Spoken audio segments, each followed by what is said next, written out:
In March of this year, something happened at Kevin Allen's startup.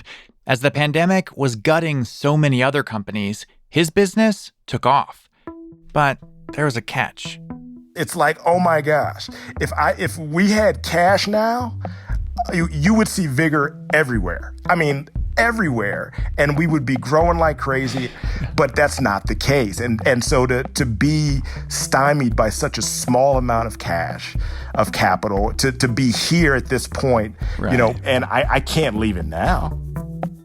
I'm Josh Muccio, and you're listening to The Pitch from Gimlet Media. Today on the show, Kevin's dilemma.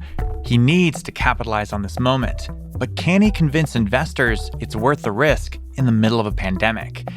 Kevin appeared on our show once, way back in 2017. Let me tell you, a lot has happened since then. We'll catch up with Kevin right after this.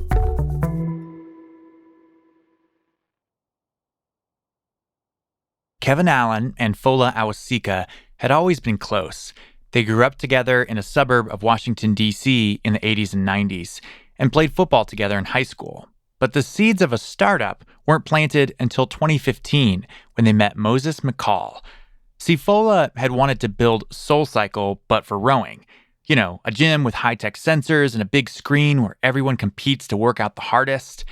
And Moses and Kevin were into the idea, even though Kevin hadn't known the first thing about rowing until he went to college. And I remember my first day, I went to an Ivy League school. I never even heard of Crew. And I saw a guy wearing a Penn Crew shirt. And I thought, hey, I go to Penn. I can get a Penn Crew shirt. And he said, oh, I don't think you're on the rowing team. And I said, what are you talking about? This is not how this works. That's right. I was like, can anybody? This guy's like 6'4", skinny, and, the typical rowing guy. And he's looking at me, and, I'm this shorter, stocky football player, which I was, and saying, there's a disconnect. And then he told me what Crew was. And I said, huh. And that was my first experience. And, reflecting on that exposure and my lack of knowledge, the goal for the three of us as African-American founders was like, listen, we can bring rowing to the world. That was really the vision. Kevin, the pitchman, Fola, the fitness expert, Moses, the software engineer, they were a team. And they called their startup Vigor.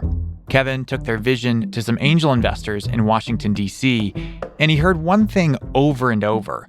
This is cool, but why rowing? How could he know that rowing would be the next breakout sport in a long line of fitness fads? So what we decided to do was like, listen, we're going to prove it. So we said, let's open a pop-up gym up. Let's provide data in the way that we would through the app. And let's see who comes. And that's what we did. So we scraped together, it was $30,000 from friends, families, and everyone else who would work with us to open this pop-up gym. And Moses was actually able to hack the rowing machines so that people could get individualized data from every workout, which was a big hit. We created leaderboards, all of this done, by basically breaking open the console and wiring Raspberry Pis to rowing machines and then creating Oh, wow. We were going full on hack. You used Raspberry Pis. That's crazy. That's right. But it worked. And people could access their data, and they loved that, and they loved the leaderboard. And so it went gangbusters. It was very successful. Wow. We had people coming in. Classes were packed. We had about 8 trainers, and there was just a lot of buzz and excitement around it. We had 1,000 members in about, 7 or 8 months. And we said, you know what? It's time to scale. Yeah. That's really where the business was born. After the success of the pop-up, it felt like they were really onto something. Their next step was planning an app. But investors said they needed to see the app before they would invest. And with Moses as their developer, an app was possible. So the crew got to work. It got to the point where Moses was actually sleeping at Fola's house for a lot of the week because he was going through some things and, all of us sacrificing our day jobs to go after the startup. And so we support each other that way. Fola's wife made dinner for Moses. I had Moses over for Christmas. We did that sort of thing together because we really believed in what we were trying to do and supporting each other at all costs. Fola and I had always considered ourselves family, right? And all that comes with that. Moses came from a little bit different background than the two of us, and I think was very appreciative of kind of being a member of this family. As members of this new family, Kevin needed his co-founders to know how much work it was going to be. He was in his 40s, and this was his third startup. Kevin wanted to make sure everyone knew exactly what they were getting themselves into. Well, what I told them was, if we're going to do this, then, we're going to have to stay together, right? And it's going to mean there are going to be times when there's going to be no money on the table. Don't expect the business to be able to pay you. And in fact, the business may ask you to contribute at times. But if we believe in this, then we should continue and we should keep going. And if you ever don't, then we need to have that conversation as well. I mean, you really set the expectations straight from the start. That's smart of you. I thought so. Moses and Fola said they were ready to take the leap. And in February 2017, they got an invite to join a startup accelerator in St. Louis, Missouri. There, Kevin and Moses would work on the app, while Fola stayed behind in D.C. to wind down the pop-up.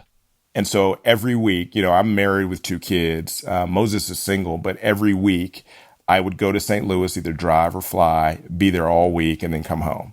You commuted from D.C. to St. Louis? I did. Every week? Every week. Wow. It's 14 hours, or give or take, in the car. And we had this empty apartment, literally with 3 mattresses in it, 3 blow-up mattresses. Moses and I would wake up, we'd get there to the office around 8 a.m., and then we'd leave midnight, 1 in the morning every day. And we did this even beyond the accelerator. I think we did it for about 3 months, but we were able to get the app done. We built it. Jeez. We did it.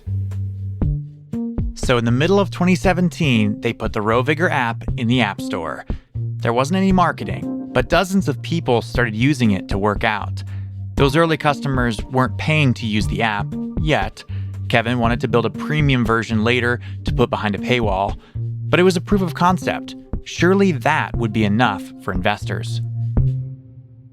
Then they started saying, well, we see what you've built. Rowing is still kind of narrow for us, and nobody's paying for it. And so those 2 things became impediments to getting institutional capital. And so we started, after hearing that enough, you start to say, well, what can we do to broaden our total addressable market, right? Mm-hmm. And then we said, what? Why are we limiting ourselves to rowing? Why not think about, ellipticals and other fitness equipment that's Bluetooth enabled? And so we started down the path of broadening our thought beyond rowing. They were about to pivot. Vigor would get a new name, Vigor Fitness. Their hope was that investors would be more interested in a bigger market.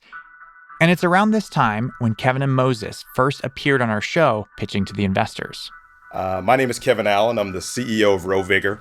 This is Moses. He is our Chief Technology Officer.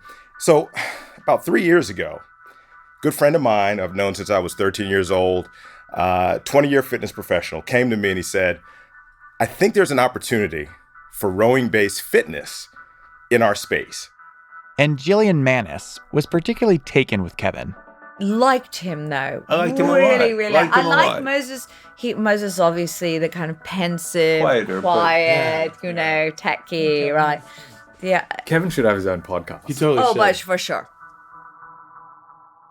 All our investors decided to pass on Vigor. And Kevin was getting frustrated with the investors in Washington, D.C., too. They would say things like, we don't do consumer tech, or fitness tech? That's not our thing. Their thing was more tech for the federal government. Plus, the Vigor team was looking to be in a more collaborative startup city. We said we can't afford to move to California or New York. Colorado seems to be a place that's got a lot of startup juice. Folks like Brad Feld and others here. Companies Boulder, Colorado. Yeah, Boulder. And so, we moved our families out to Colorado to give the business a better chance to succeed. And Wait, so that happened. Moses and Fola? Yep. All picked up, left D.C., moved your families out to Boulder, Colorado? Hadn't been in Colorado more than 24 hours in my entire life, but we felt that wow. We felt that it gave us the best chance to succeed, and all three of us were committed to that, and so we moved. Do you remember, like, what did you think when you got to Boulder? What was your first impression? Yeah. Well, I remember, my kids saying, like, where are all the black people when they got to Boulder?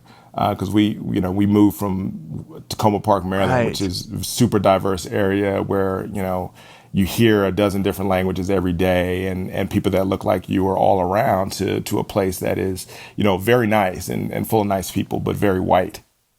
The move to Colorado went well for a while. Kevin said there was more of a support system in Boulder. The startup community there was great, but still no investment. And so Vigor was still bootstrapped. The business was completely reliant on Kevin putting in his own money and on Fola and Moses' willingness to continue to work for no pay. But after a full year of planning and preparation for their pivot to Vigor Fitness, it was time to show it off. Moses and Kevin were headed out to San Francisco for a big presentation to investors. And Moses missed his plane. Oh, to go out to San Francisco? To go to San Francisco. I had bought him a plane ticket. And, and we had talked about how important this was, and he just missed his plane. Ooh. And didn't say anything or attempt to get on another one. And so, I gave the presentation, but, I didn't have any technical backup. And it was like, Moses, like, we're trying to get funded. And, you're the CTO of the company. It's like, well, you got to be there, particularly when you commit to being there. Looking back, that was sort of like the beginning of the end.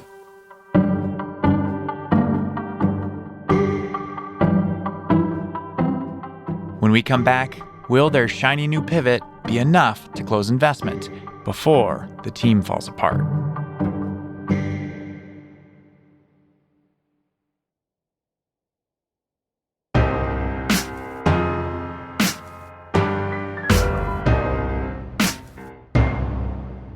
Welcome back. Kevin, Fola, and Moses had done a lot of work to attract investment since their successful pop-up in DC. Investors had wanted to see an app, so they went live in the App Store. Then investors said they wanted Vigor to broaden beyond rowing, so they made big plans for Vigor Fitness. And then, in early 2019, Kevin went out to pitch investors again. So what we would hear is, what you did with Vigor shows us that you could build something. Right. But we can't see what you're doing with Vigor Fitness. Like, you're still pre-product to us, and you're definitely still pre-revenue. And meanwhile, companies like Hydro Row get $1 million without having product one for an idea on rowing-based fitness. Why do you think they got the money and you didn't? Your guess is as good as mine.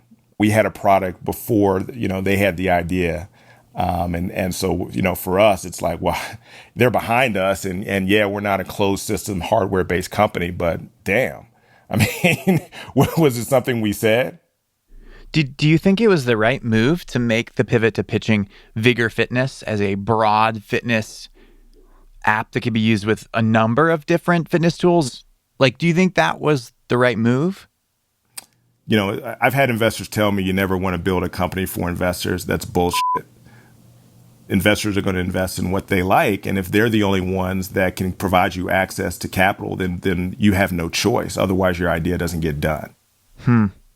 So you changed the plan for your company and launched Vigor Fitness because that's what investors told you they wanted.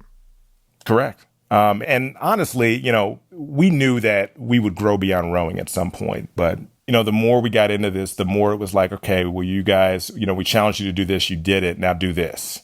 And then do this. And then do this. And it was like, well, at what point do we get credit for doing what we've done and jumping through the hoops that you've laid out? It again, when you're watching companies get funded around you with far less, in terms of execution and opportunity, you start to wonder, what is it that we're not doing? It does start to wear on you. It weared on my partners. And it just, you start questioning, why are we doing this? And, who's really going to take us seriously and how are we going to get this done? And especially when you're fighting as hard as we were, I mean, just tooth and nail to keep the business moving. As 2019 lingered on with nobody at the company getting paid, things started to come to a head for Kevin's co-founder, Moses. It was just constant, almost on the verge of not having any money. It's just constantly, monthly, just kind of worrying about, how I'm going to pay for rent next month, things like that.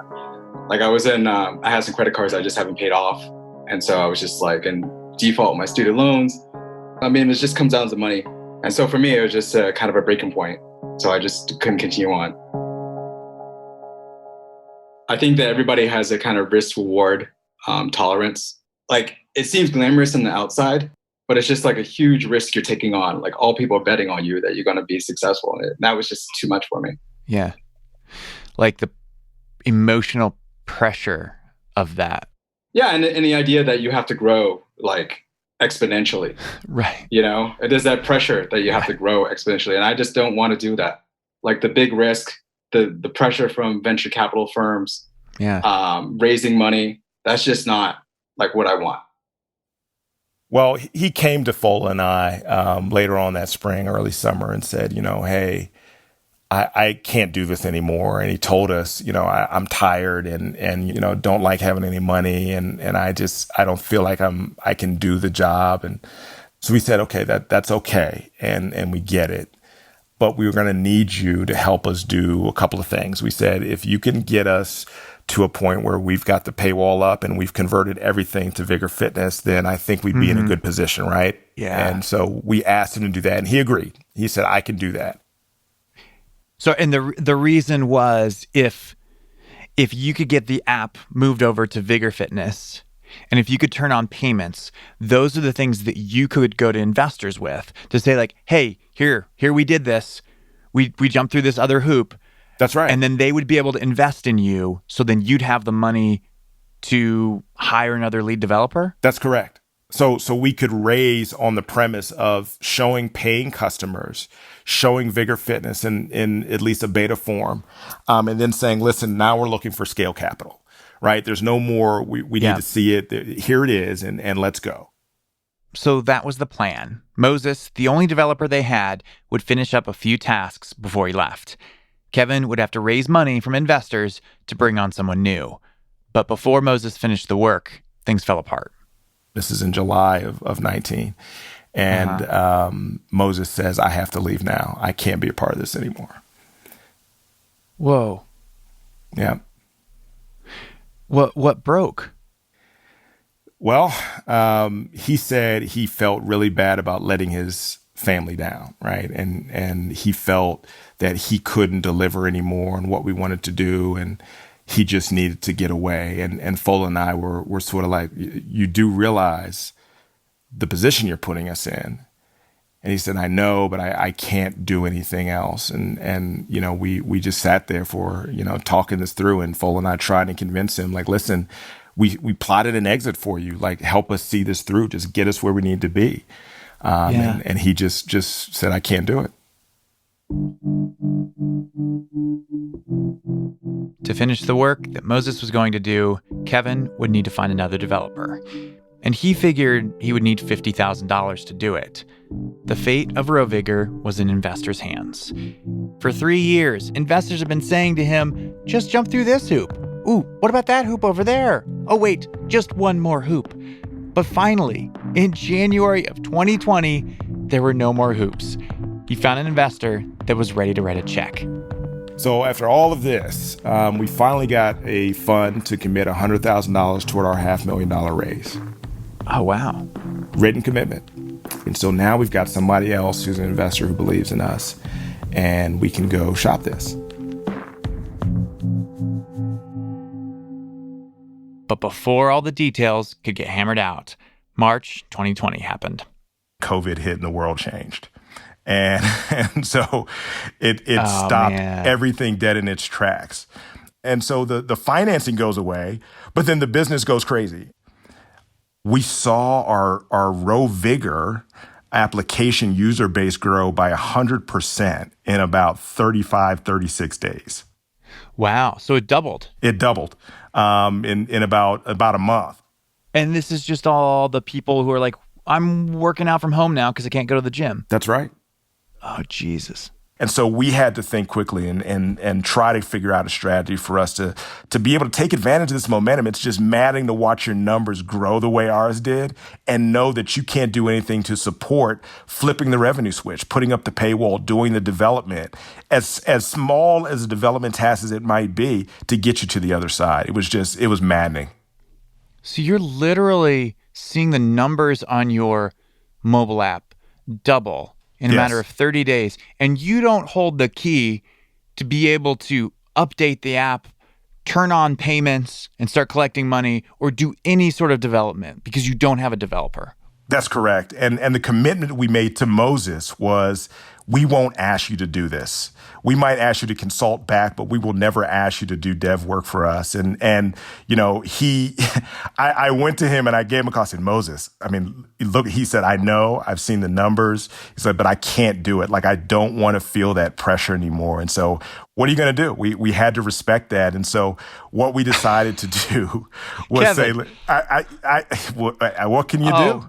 It's still killing me because the numbers are doing what they're doing. And it's like, I am probably $50,000 away from flipping the switch and changing the profile. And I can't get to that number because I've used literally every number, every name in the book that I have access to get to the point where I am. It's crazy. All this stuff is happening and I can't get a hold of $50K to get my app connected to PayPal so I can put up the paywall and change everything from Real Vigor to Vigor Fitness. It's literally that simple. In the meantime, over the last year since he left the company, Moses has been keeping busy as a freelance developer, and he didn't really know what was going on with Real Vigor. So I called him up and I told him, this is basically it. This is the end. Hey, can you help us turn on payments for the app? That was his last ditch effort to try to I didn't know that. Keep this thing afloat. I didn't even know that. Yeah, it's really, I thought it would be easier to actually find another person, a technical person that could just kind of get the work done, I personally really want to see them succeed. I think it means a lot. Yeah. Yeah, I think I need to talk to Kevin. I didn't know the details about how dire it is, but I'm going to do that. The two of them got on the phone right away. Here's Kevin. He said, I don't want to be the person that keeps you guys from being successful. That's what he told me. And I believe him 100%. And, he said that he didn't realize the position he was putting us in. It's in the position where you can't update your own app. Right. In the position where we can't update our own app. I don't know what he thought was going to happen on the dev side, but, he just didn't think about that piece of it. Moses agreed to turn on payments in the Real Vigor app and then submit those changes to the App Store. If it needed more work than that, Kevin would have to find someone else. And then the moment comes. For the first time in over a year, Kevin's tech company is finally able to make a change to their tech. So this is the first time I'm looking at the Real Vigor source code. The first thing I noticed is that hasn't been updated in about 2 years. It's pretty long. A lot of branches on the... Moses worked on the app for a couple hours and turned on the paywall, just like that. We're just waiting for Apple to approve. It should be just a day or two, and that's it. I thought it was going to be an easy task, and everything looked like it appeared to work. And I tested it and everything, and I submitted it to Apple, and it got rejected. It got rejected? And the rejection note, it just basically said that that I need to implement Apple's subscription API. And I discovered that Apple basically forced all their people on their App Store to basically use their API for payments.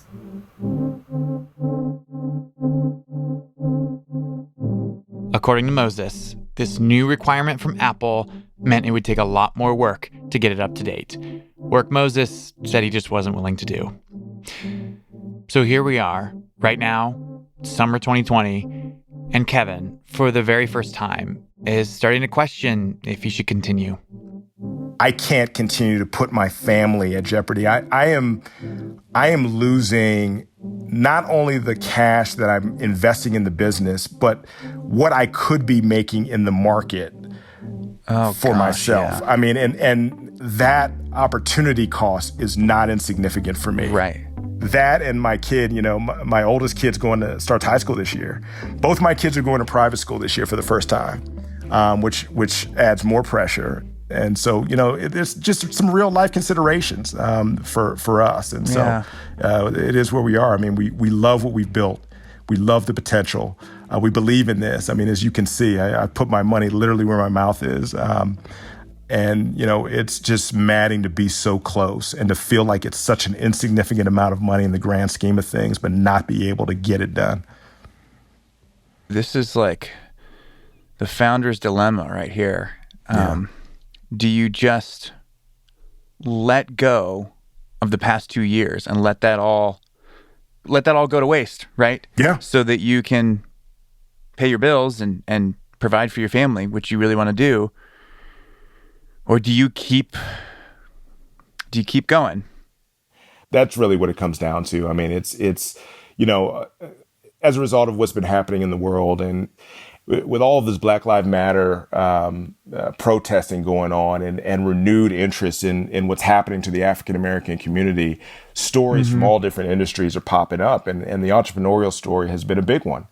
And you look at the African-American community and how underfunded it is. And, people coming out and asking for input now, like these funds that have turned us down, asking for input on, what can we do to help fund African-American entrepreneurs? Yeah, we're seeing that. You've gotten messages from like investors who've passed on you and now they're asking like, what can we do better to support the Black founder community? Not asking us, which is the interesting part. What they're doing is they're putting out messaging that is asking a community at large when they have us already here.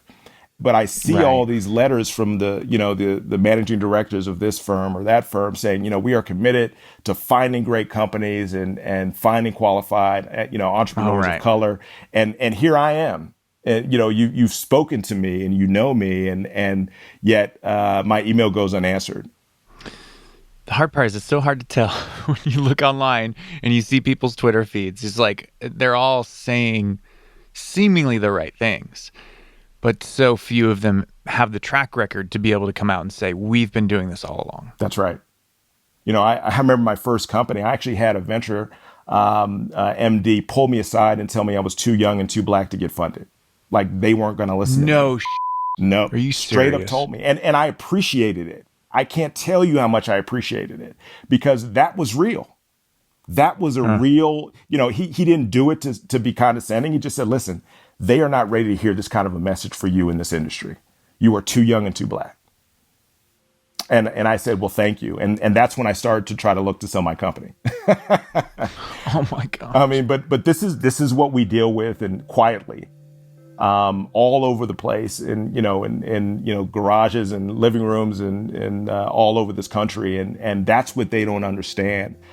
It's tragic to see great ideas and hungry entrepreneurs with the right skill sets continue to get passed on because of that. I just can't bet on that guy or that girl and not knowing why. And really it's unconscious bias and an ignorance of their situation. That sort of, lack of appreciation for the realities of this world and our situation is what I think needs to change and hopefully will, because I know there are some genuine actors out there who are trying to make change.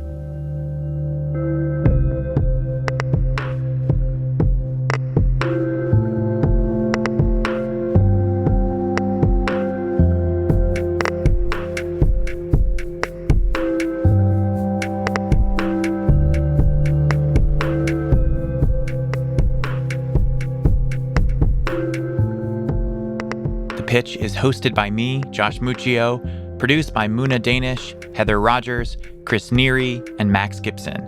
We are edited by Sarah Saracen. Original music in this episode from Emma Munger, Matthew Boll, Breakmaster Cylinder, and The Musemaker. We are mixed by Enoch Kim. And we have a quick announcement. Coming soon, we'll be doing another advice show with our investors, where we give you, the listeners, a chance to call in and ask our investors for advice. More details to come, but if you have a question that you'd like to ask the investors, give us a call and leave us a quick voicemail and tell us, what is your question? The number to call and leave a voicemail is 833-748-2448. Again, that's 833-748-2448. Thank you so much for listening. We'll be back with a new episode in 3 weeks. See you then.